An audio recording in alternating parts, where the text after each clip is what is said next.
When members of a real company go to work, they have to do it undercover. It's a matter of staying alive. Shells are stacked under a gnarly tree, the mortar revealed in the bushes. For the Russians have eyes in the sky. Yuri was a carpenter. Now he's the commander in a village just outside the city of Bakhmut.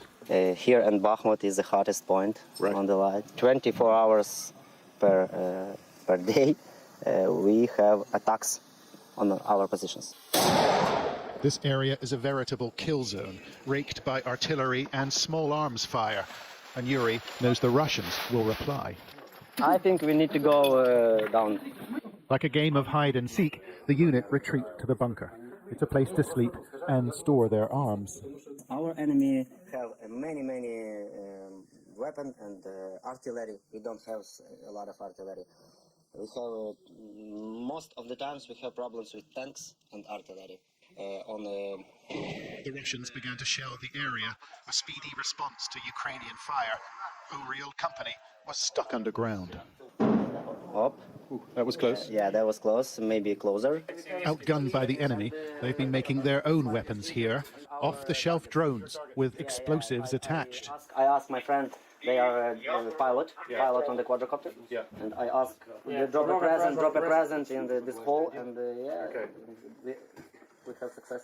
Here they target a Russian gun placement, but there is a problem. Everyone has access to a drone.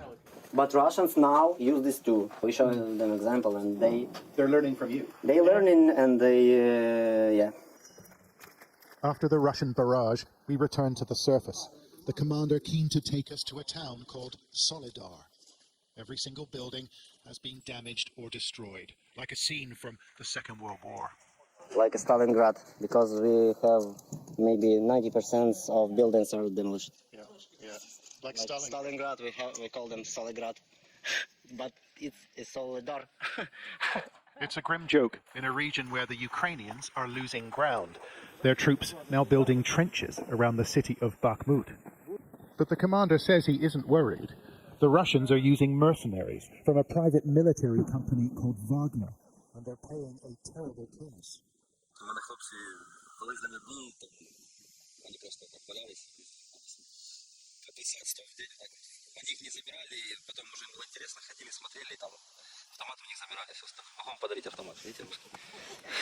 The Ukrainians provided us with these pictures. The dead, they claim, are from Wagner, who've done some of their recruiting in Russian prisons. How do you know that the Russians have been using Wagner mercenaries here? Це видно по спорядженню. Оце трофей їхній. Бронеплити професійні. Life at the front isn't easy, and for many Ukrainians, it's also short. Commanders told us they are suffering serious casualties in Bakhmut. It's a war of extreme brutality, and it comes at an incalculable cost. John Spark, Sky News in eastern Ukraine. On this frontier, the safest place is under the ground. These trenches are built by Ukraine's border guards. They're the first line of defence against another Russian invasion. There are now thousands of Russian troops stationed in Belarus. Intelligence reports suggest they might attack soon. Yes, they to become more aggressive, but як це буде сказати, наші збройні сили. Українською кажуть, You're not in Ukrainian. It's fine. Але наші збройні сили України дають їм по зубам. Отак буде більше.